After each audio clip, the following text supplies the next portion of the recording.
ये कंपनी नेहरू जी की बपौती नहीं थी, ये कंपनी नेहरू जी के परिवार की कंपनी नहीं थी।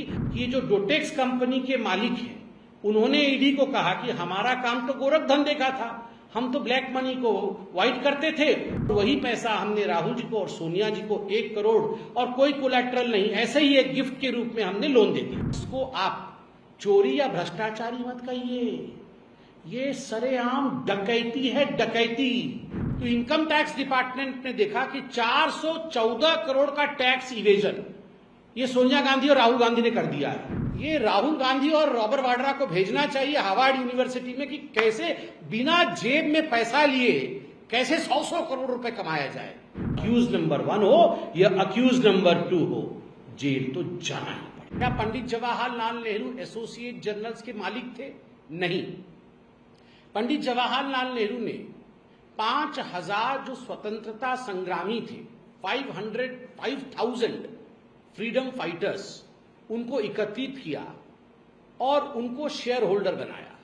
ये 5000 स्वतंत्रता संग्रामी जो शेयर होल्डर बने और शेयर होल्डर बनने के बाद उन्होंने यह कंपनी चालू किया, इसलिए यह कंपनी नेहरू जी की बपौती नहीं थी, यह कंपनी नेहरू जी के परिवार की कंपनी नहीं थी, ये इन शेयर होल्डर्स की कंपनी थी जो फ्रीडम फाइटर्स थे।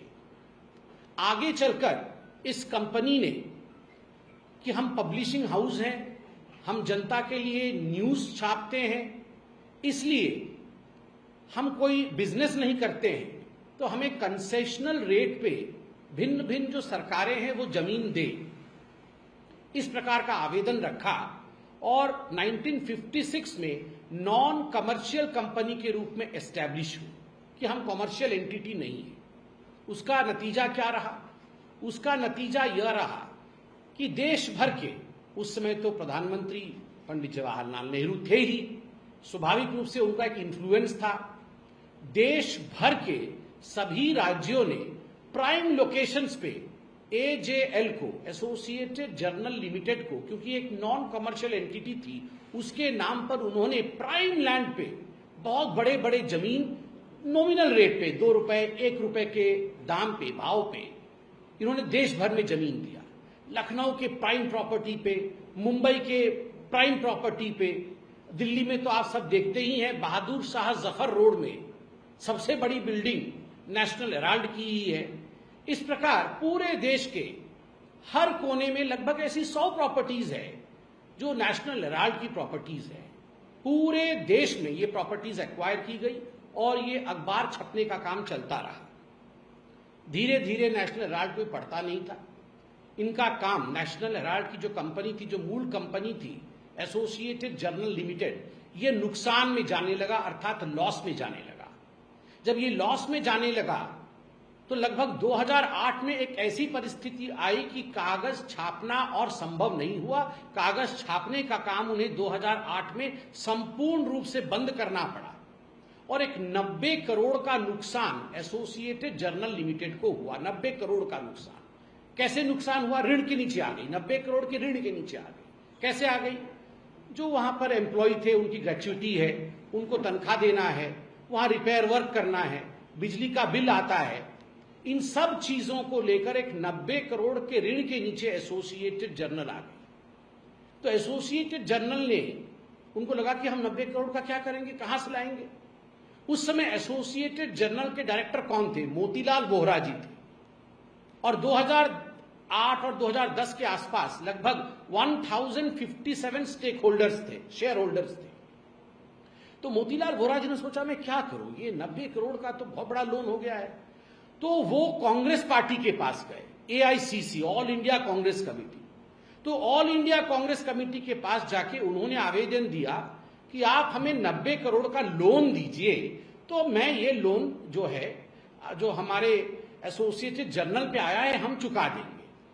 तो वहां पर कौन थे? कांग्रेस में किसको बोलना पड़ेगा? कांग्रेस में सोनिया जी और राहुल जी, उस समय सोनिया जी अध्यक्षा थी और राहुल जी जनरल सेक्रेटरी थे। तो मोतीलाल जी गए और उनको बोले कि सोनिया जी, राहुल जी, बड़ा ये गड़बड़ हो गया है। तो सोनिया जी, राहुल जी ने कहा क्या हो गया मोतीलाल जी? ना, अरे वो एसोसिएटेड जर्नल लिमिटेड जो दादाजी ने आरंभ किया था, उनकी कंपनी तो नहीं है, मगर आरंभ उन्होंने किया था आप लोगों के बचाव के लिए। मतलब कोई भी कांग्रेस के खिलाफ लिखता था तो आप लोग उसमें प्रोपागेंडा करते थे। अब वो 90 करोड़ के लोन में आ गया है, हम क्या करें? तो सोनिया जी और राहुल जी ने कहा, अरे कोई डरने की बात नहीं है, आप कांग्रेस के ट्रेजरर के पास जाओ और कांग्रेस से 90 करोड़ का लोन ले लो और आप लेके अपना लोन चुका दो। तो मोतीलाल जी बोले, अरे वाह, ये तो बड़ा अच्छा आइडिया है। तो कांग्रेस के ट्रेजरर कौन थे? कांग्रेस के ट्रेजरर भी मोतीलाल वोहरा जी थे। तो मोतीलाल वोहरा जी जो एसोसिएटेड जर्नल के डायरेक्टर थे, वो कांग्रेस के मोतीलाल वोहरा जो ट्रेजरर थे उनके पास गए और बोले, सोनिया जी और राहुल जी ने कहा है 90 करोड़ का लोन दे दो। तो 90 करोड़ का लोन दे दिया गया। मोतीलाल वोहरा जो एसोसिएटेड जर्नल के थे लेके चले गए, मगर समय के साथ वो लोन चुका नहीं पाए। और कहां से लोन चुकेगा? कोई तो नेशनल अलर्ट पढ़ता नहीं था, अखबार छपना बंद हो गया था। तो उसी समय 2010 में ये एक और कंपनी खोली गई। ये जो कांग्रेस पार्टी है, कांग्रेस पार्टी के कुछ सदस्यों ने एक और कंपनी खोली। उस कंपनी का नाम था young India limited. Young India limited, उसके 4 सदस्य थे। कौन कौन थे? सोनिया जी, राहुल जी, ऑस्कर फर्नांडिस और मोतीलाल वोहरा। तो सोनिया जी के पास इस यंग इंडिया लिमिटेड के 38% शेयर थे और हमारे राहुल बाबा के पास इसके 38% शेयर थे। अर्थात दोनों को मिलाकर यंग इंडिया लिमिटेड के कुल मिलाकर शेयर 76% के हो गए। जिसके पास 51% शेयर होता है वो मालिक होता है। ये बेचारे ऑस्कर फर्नांडिस और मोतीलाल वोहरा जी के पास 24%, 24% के शेयर थे। तो मालिक बन गए मां बेटे। सोनिया जी और राहुल जी 76% शेयर पकड़ करके, शेयर होल्डर बन करके यंग इंडिया के मालिक बन गए। अब ये यंग इंडिया एक कंपनी खुलती है तो उसमें कैपिटल इन्वेस्टमेंट होता है। उस कैपिटल को लेकर आपको कंपनी खोलनी पड़ती है। तो यंग इंडिया कितने की कंपनी थी? 5 लाख की कंपनी थी। 5 लाख निवेश किया गया और उस कैपिटल एक्सपेंडिचर से यह कंपनी खड़ा किया गया जिसका नाम था यंग इंडिया। अब 5 लाख कहां से लाए, बहुत चिंता पड़ गया सोनिया जी, राहुल जी की, हम 5 लाख कहां से लाए? तो उन्होंने एक कंपनी से लोन लिया, 1 करोड़ रुपए का लोन लिया और वो कंपनी का नाम डोटेक्स इंडिया कंपनी थी। ये डोटेक्स कंपनी से लोन लिया। आप सोचिए, 5 लाख रुपए के लिए 1 करोड़ का लोन लिया है। बाद में पूछताछ में मालूम पड़ा कि ये जो डोटेक्स कंपनी के मालिक हैं, उन्होंने ईडी को कहा कि हमारा काम तो गोरख धंधे का था, हम तो ब्लैक मनी को व्हाइट करते थे और वही पैसा हमने राहुल जी को और सोनिया जी को 1 करोड़ और कोई कोलैटरल नहीं, ऐसे ही एक गिफ्ट के रूप में हमने लोन दे दिया। इस लोन का कोई डिटेल नहीं कि कोलैटरल दिया, कैसे दिया, ऐसे ही एक लोन दे दिया, एक अंडरस्टैंडिंग में लोन दे दी। उसमें से 5 लाख की कंपनी खोली और बच तो बहुत सारा गया, 95 लाख तो बचा हुआ है 1 करोड़ में से। तो यंग इंडिया ने एक सुझाव दिया। यंग इंडिया में मोतीलाल वोहरा जी भी थे। तो राहुल जी और सोनिया जी ने बुलाया मोतीलाल वोहरा जी की, मोतीलाल जी जरा सुनिए। तो मोतीलाल जी गए राहुल जी और सोनिया जी के पास यंग इंडिया में। तो राहुल जी और सोनिया जी ने मोतीलाल वोहरा जी को बोला कि अरे यंग इंडिया वाले मोतीलाल वोहरा जी, आप ऐसा करो, आप हमारा एक प्रपोजल लेके जरा एसोसिएटेड जर्नल के मोतीलाल वोहरा जी के पास जाओ और उनको बताओ कि आप 90 करोड़ लोन कांग्रेस पार्टी का चुका नहीं पा रहे हैं, तो आपकी जो लोन है वो हम खरीद लेंगे, यंग इंडिया खरीद लेगी, एवज में हम 50 लाख रुपए देंगे और लोन हम चुकाएंगे।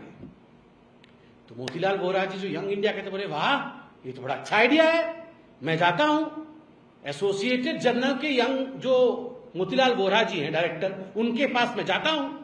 तो यंग इंडिया के डायरेक्टर मोतीलाल वोहरा राहुल जी और सोनिया जी के कहने के बाद उनका प्रस्ताव लेके एसोसिएटेड जर्नल के जो मोतीलाल वोहरा थे उनके पास गए और बोले ऐसा है कि यंग इंडिया हमारी कंपनी है, आपके पास 90 करोड़ का लोन है कांग्रेस पार्टी का, तो आप ऐसा करिए, हमें आप ये लोन दे दीजिए, बेच दीजिए, आपके लोन को हम चुकाएंगे, यंग इंडिया चुकाएंगे और एवज में हम आपको 50 लाख रुपए देते हैं।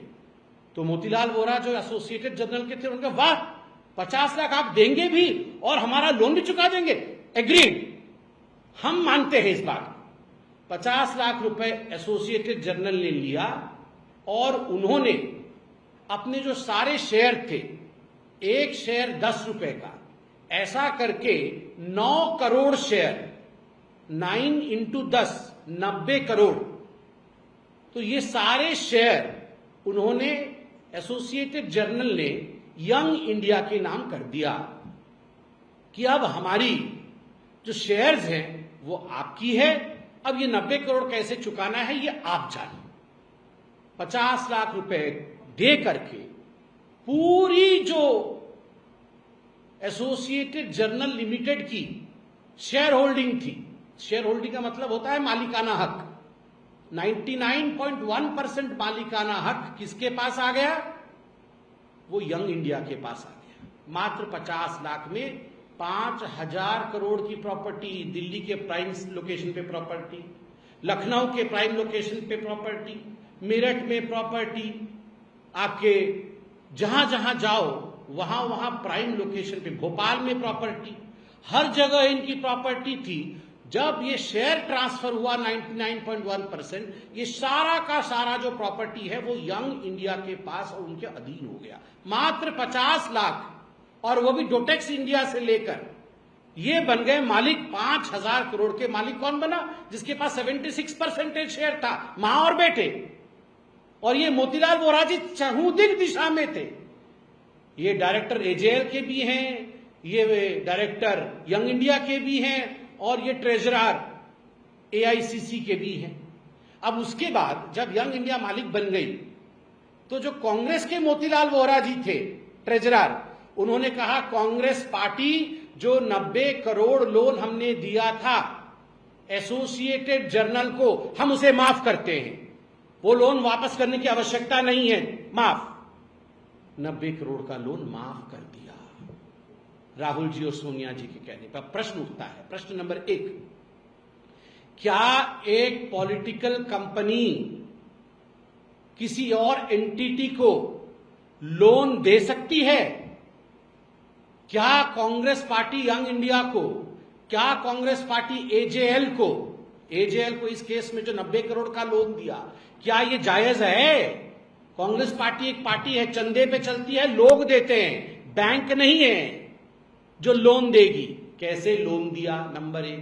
नंबर 2, वही लोग तीनों जगह हैं, क्विड प्रो को, वही सोनिया जी राहुल जी यहां मोतीलाल वोरा को बोलते हैं, वही सोनिया जी राहुल जी लोन माफ कर देते हैं, वही सोनिया जी राहुल जी 5,000 करोड़ की प्रॉपर्टी हड़प लेते हैं। तो इस प्रकार से ये जो पूरी हड़पाई हुई है, मैं तो आज से आप लोगों को अपील करूंगा, इसको आप चोरी या भ्रष्टाचारी मत कहिए, ये सरेआम डकैती है, डकैती। पहले हम हिंदी पिक्चर में देखते थे, घोड़े पर बैठ के डाकू आते थे, ऐसे बंदूक लेके, बंदूक नहीं राइफल, बड़ा बड़ा बंदूक लेकर आते थे, और कोई भी बाहर खड़ा हो गोली मार करके पूरे सरेआम दोपहर को, दिन में आते थे और गोली मार करके उसकी प्रॉपर्टी हड़प लेते थे डाकू घोड़े पे बैठकर। और मॉडर्न डाकू तो यही है, ये तो डकैती है। ये सरेआम नाक के नीचे एक कंपनी बना करके 50 लाख में 5,000 करोड़ रुपए हड़प ली है। बस इतना ही फर्क है कि सोनिया जी राहुल जी घोड़े पे बैठ के नहीं आए और राइफल पकड़ के नहीं आए, बाकी तो पूरी डकैती ही है।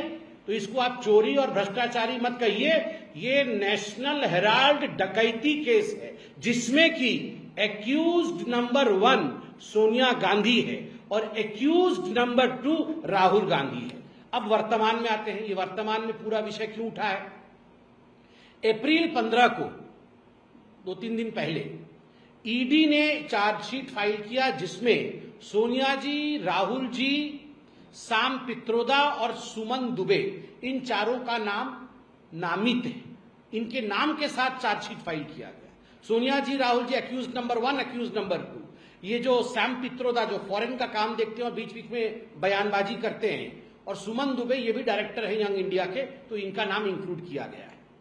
अब इनका नाम क्यों इंक्लूड किया गया है, किस केस में इंक्लूड किया गया है? ईडी ने अपने चार्जशीट में पीएमएलए, जो कि prevention of money laundering act है, उसके अंतर्गत वेरियस सेक्शंस के अंतर्गत इनका नाम इंक्लूड किया है। 2022 से 25 के बीच में कुछ डेवलपमेंट हुआ है नेशनल हेराल्ड के केस में। क्या क्या डेवलपमेंट हुआ है जो आज हम सबको जानना जरूरी है? नंबर 1 डेवलपमेंट हुआ है, आपने टीवी न्यूज में देखा है कि राहुल जी से और सोनिया जी से ईडी ने पूछताछ की है। अब डकैती करोगे तो पूछताछ तो करेगी। उनसे पूछताछ हुई, पूरा कच्चा चिट्ठा सामने आया, कहां पैसा छुपा हुआ है, किस प्रकार से लेन देन हुई है, ये सारा कुछ सामने आ गया पूछताछ से। मल्लिकार्जुन खड़गे जी, आज मल्लिकार्जुन खड़गे जी, with all due respect to Mallikarjun खड़गे जी, वो एकमात्र एम्प्लॉई है नेशनल एसोसिएटेड जर्नल लिमिटेड की। ही इज द ओनली कर्मचारी ऑफ एजेएल, इसलिए उनसे भी पूछताछ हुई कि आप अकेले कर्मचारी हैं भैया, आप बताइए। दूसरा विषय।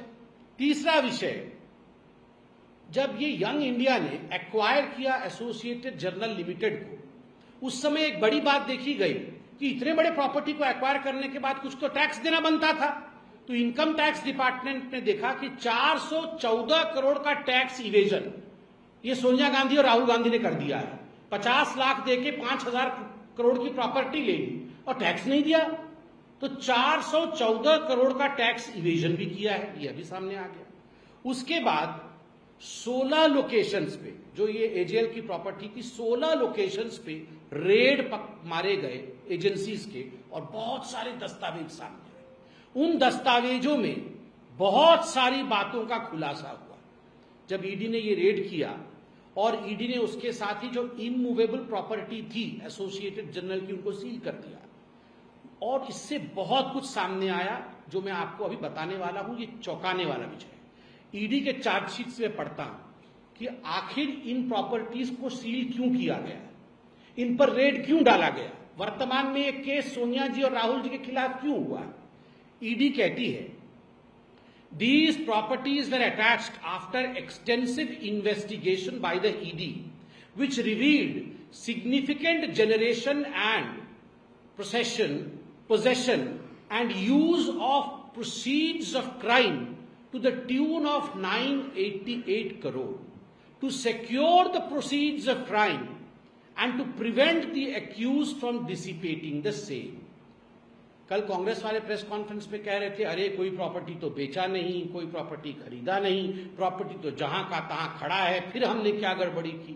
ईडी ने कहा, भैया प्रॉपर्टी तो वहीं खड़ी है, मगर उस प्रॉपर्टी का इस्तेमाल करके, उस प्रॉपर्टी के माध्यम से आपने प्रोसीड्स ऑफ क्राइम मतलब जो आपने भ्रष्टाचार किया, उससे जो उगाही की, उस प्रोसीड्स ऑफ क्राइम को आपने स्टोर किया, उस प्रॉपर्टी के माध्यम से उसे यूज किया, और उस प्रॉपर्टी के माध्यम से आपने जनरेट किया, और लगभग 1000 करोड़ रुपए अब तक 22 से 25 के बीच में 1000 करोड़ रुपए आपने जनरेट कर लिया है, ताकि ये पैसा आप ठिकाने न लगा दो और उस पैसे का हिसाब में हेरफेर, ये तो मां बेटे तो हेरा फेरी कर रहे हैं ना, तो हेरा फेरी आप ना कर दो, इसलिए हमने इसे सब सील कर दिया है। अब क्या प्रोसीड्स ऑफ क्राइम थे जो ईडी ने अपने चार्जशीट में लिखा है? 3 महत्वपूर्ण प्रोसीड्स ऑफ क्राइम लिखा है। ये बिल्डिंग्स तो थी ही, मगर इन बिल्डिंग्स के माध्यम से बोगस डोनेशन, कि हम डोनेशन देंगे जी, 18 करोड़ के बोगस डोनेशन हुए। हम नेशनल हेराल्ड को, हम आपके कॉज के लिए डोनेशन देना चाहते हैं। अब देखिए, ये जो यंग इंडिया कंपनी थी, ये तो नॉन प्रॉफिट ऑर्गेनाइजेशन है। नॉन प्रॉफिट ऑर्गेनाइजेशन का मतलब है हम कोई प्रॉफिट नहीं कमाएंगे, हम रियल एस्टेट का काम नहीं करेंगे, हम क्या करेंगे, चैरिटी का काम करेंगे। मगर जब उनके कागज देखे गए तो उसमें चैरिटी के नाम पे तो 1 भी रुपया खर्चा नहीं हुआ है, 1 भी रुपया चैरिटी पे खर्चा नहीं हुआ है। तो सारा काम तो कमर्शियल किया है आपने। ये जो बोगस डोनेशन हुआ है 18 करोड़ रुपए का, जब ढूंढा गया कि डोनेशन किसने किया है, तो डोनर नहीं मिल रहे हैं। डोनेशन आया है 18 करोड़, अब डोनेशन किसने दिया है पता नहीं जी। अब उसके साथ बोगस एडवांस रेंट, एक बिल्डिंग है बहादुर शाह जफर में, तो किसी ने कहा मैं भैया ये फर्स्ट फ्लोर रेंट पे लूंगा, 2 करोड़ रुपए महीने दूंगा, तो आप मुझे रेंट पे दीजिए। तो बाद में रेट में देखा गया, अरे रेंट तो आ रहा है मगर बिल्डिंग तो खाली है, इसमें तो कंपनी है ही नहीं। तो बोगस एडवांस रेंट लेकर मां बेटे ने, यंग इंडिया ने कमाया 38 करोड़ रुपया, 38 करोड़ रुपया कमा लिया, घर खाली, रेंट आ रहा है। अरे बाप रे, ये डकैती नहीं तो क्या है। बोगस एडवर्टाइजमेंट आ रहा है और उसमें 29 करोड़ रुपए ले लिया है। एडवर्टाइजमेंट कौन दे रहा है? अब सोचिए कि मां बेटे के पास 100 करोड़ रुपए है, उसको वाइट करना है, तो वो क्या करेंगे? वो जाके बोलेंगे उन्हीं के कांग्रेस के नेता को, तुम्हारा जन्मदिन कब है? बोलेगा मेरा जन्मदिन परसों है। बोलेगा अच्छा तुम ये लो 50 लाख रुपए, जाओ जरा जाके एजेएल को दो, 50 लाख रुपए का वो एडवर्टाइजमेंट तुम्हारे जन्मदिन पे निकालेगी और फिर लाके 50 लाख रुपए हमें ही दे देना। तो 50 लाख रुपए वाइट हो गया। वो कांग्रेस का किसी का happy birthday Guddu Buddu, Congress party, ये हाथ का चिन्ह, बस गुड्डू बुड्डू का हैप्पी बर्थडे, और वहां जो है 100 करोड़ का वो वाइट बन गया। तो ये धंधा चल रहा था उसके अंदर, और पूरी तरह से ईडी ने पूछताछ इत्यादि करने के बाद bogus donation, bogus advance rent और बोगस एडवर्टाइजमेंट का काम, गोरख धंधा का खुलासा किया है। अब बहुत सारे सवाल है। ये जो एसोसिएटेड जर्नल लिमिटेड के शेयर्स आपने यंग इंडिया को दे दिए, 99.1% की मालिक हो गई यंग इंडिया। ये शांति भूषण जी लॉ मिनिस्टर थे इंडिया के, और मार्कंडेय काटजू जी ये सुप्रीम कोर्ट के जाने माने जस्टिस थे, ये सब भी शेयर होल्डर थे। इन्होंने कंप्लेन किया कि अरे भैया हम तो शेयर होल्डर हैं, कंपनी का रूल होता है कि कंपनी अगर किसी और को आप हैंडओवर कर रहे हो, शेयर बेच रहे हो, तो शेयर होल्डर को तो आप बताओगे, मगर बिना शेयर होल्डर को बताए ये सारे शेयर ट्रांसफर कैसे यंग इंडिया को हो गए? तो ये भारतीय जनता पार्टी केवल नहीं कह रही है, ये शांति भूषण जी और मार्कंडेय काटजू जी भी बता रहे हैं। तो इस प्रकार से जो पूरा गोरख धंधा हुआ है 2008 में यंग इंडिया, 2010 में यंग इंडिया खोल करके 2008 से 2011 के बीच जो ये खुराफाती हुई है, ये डकैती है। मां बेटे ने डकैती की है। अक्यूज नंबर 1 है सोनिया गांधी, अक्यूज नंबर 2 है राहुल गांधी। और वैसे मुझे लगता है जब मैं प्रेस कॉन्फ्रेंस कर ही रहा हूं, अब पूरा परिवार ही डाका डाल रहा है, तो इन सब के आका रॉबर्ट वाडेरा, तो आप सोचिए रॉबर्ट वाडेरा भी पकड़ा गया है। ये जो रॉबर्ट वाडेरा थे, ये सिकोपुर गांव में हरियाणा में इन्होंने जमीन ली। इन्होंने लगभग 3.5 एकड़ को जमीन खरीदी। कितने में खरीदी? ये 7.5 करोड़ में खरीदा, और उसके 3 साल बाद उसको बेच दिया डीएलएफ को 58 करोड़ में। ये राहुल गांधी और रॉबर्ट वाड्रा को भेजना चाहिए हार्वर्ड यूनिवर्सिटी में कि कैसे बिना जेब में पैसा लिए कैसे 100 करोड़ रुपए कमाया जाए। ये दोनों बता सकते हैं, पढ़ा सकते हैं। आप बताइए 7.5 करोड़ रुपए में जमीन खरीदी और बेचा 58 करोड़ में, और बाद में मालूम पड़ा कि 7.5 करोड़ भी नहीं दिया था, डीएलएफ को बेचा था। डीएलएफ के ही पैसे को लेकर के 50 करोड़ डीएलएफ से लिया था, उसमें 7.5 करोड़ फिर डीएलएफ को दे दिया, और फिर 58 करोड़ में डीएलएफ को बेच दिया। ऐसे कैसे हुआ? क्योंकि वो लैंड यूज चेंज किया, लाइसेंस नहीं था वहां कमर्शियल प्रॉपर्टी बनाने की, तो डीएलएफ को कई 100 करोड़ रुपए खर्च करने पड़ते। भूपिंदर हुड्डा जी उस समय कांग्रेस के मुख्यमंत्री थे, उनको देने पड़ते। उन्होंने कहा ये हुड्डा जी पे खर्च क्यों करूं, दामाद को ही पकड़ लेता हूं, पूरा परिवार तो यही काम कर रहा है। तो उन्होंने दामाद को पकड़ लिया, और दामाद ने बोला तुम मुझे 50 करोड़ दे दो, मैं तुम्हारा लैंड यूज चेंज कर देता हूं। 50 करोड़ लिया, 7.5 करोड़ वापस किए, 50 करोड़ जेब में, लैंड यूज चेंज, बल्ले बल्ले। यहां मां बेटे 5,000 करोड़, या दामाद बोले मैं भी पीछे क्यों रहूं, मैं भी 50 करोड़। आप सोचिए, यहां तो 5,000 और 50 करोड़ की बात ऐसी हो रही है जैसे हम कहीं बैठ करके 10-20 रुपए का चाय पी रहे हैं। ये गांधी परिवार की ये सेंस ऑफ एंटाइटलमेंट, और ये सोचते थे डाका डालते जाएंगे और भारतवर्ष चुप रहेगा।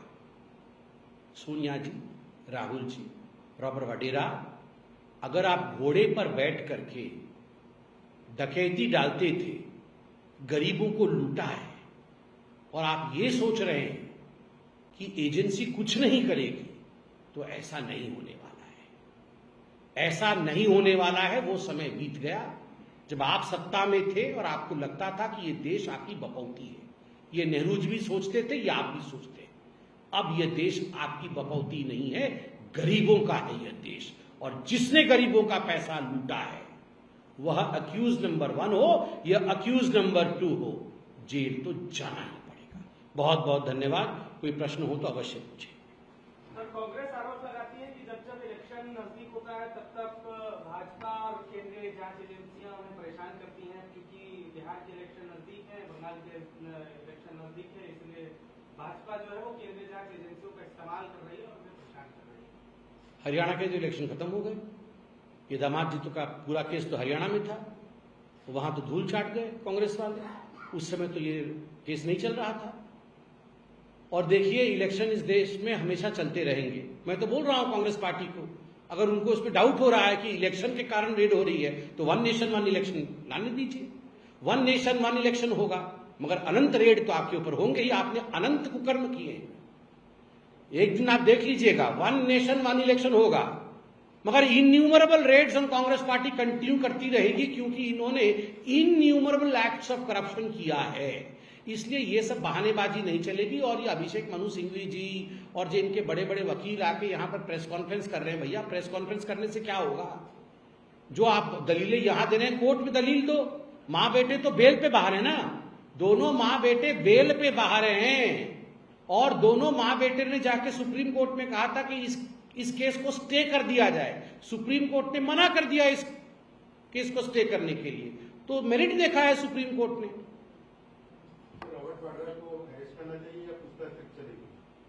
देखिए, हम बदले की भाव से कुछ नहीं करते हैं। ये जो सरकार है, ये बदले की भाव से काम नहीं करती है, तथ्यों के आधार पर काम करती है। No vendetta, only data. ये वेंडेटा के आधार पर नहीं, डेटा के एविडेंस के आधार पर काम करती है। और डेटा जिस प्रकार से इकट्ठा हो रहा है, मुझे तो लगता है जो आप सोच रहे हैं वो जल्दी ही होगा। जैसे जैसे केस एडवांस होगा, आप देखिएगा, सबको लाया जाएगा। उस पर नो कमेंट। कोर्ट केस में कोर्ट है, स्वाभाविक रूप से वो विषय कोर्ट में है, कोर्ट उस विषय को सुन रही है। मैं यहाँ बैठ करके उस पर टिप्पणी करूँ, ये उचित नहीं होगा। सर, अखिलेश यादव आज बोले हैं कि जब तक बीजेपी है, बीजेपी का सरकार है पूरे स्टेट में और सेंटर में, तब तक दलितों का और पिछड़ा वर्गों का कभी विकास नहीं होगा। अखिलेश यादव जी भी सच्चाई जानते हैं। वह भी जानते हैं कि कांग्रेस पार्टी ने किस प्रकार इस देश में दलितों और पिछड़ों के लिए उनके साथ कैसे अन्याय किया।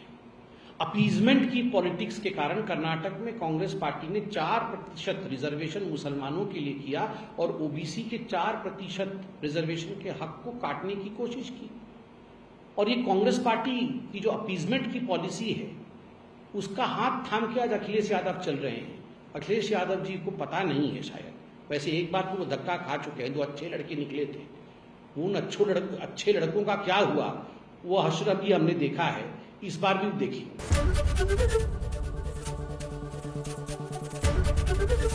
एबीपी गंगा, खबर आपकी, जुबान आपकी।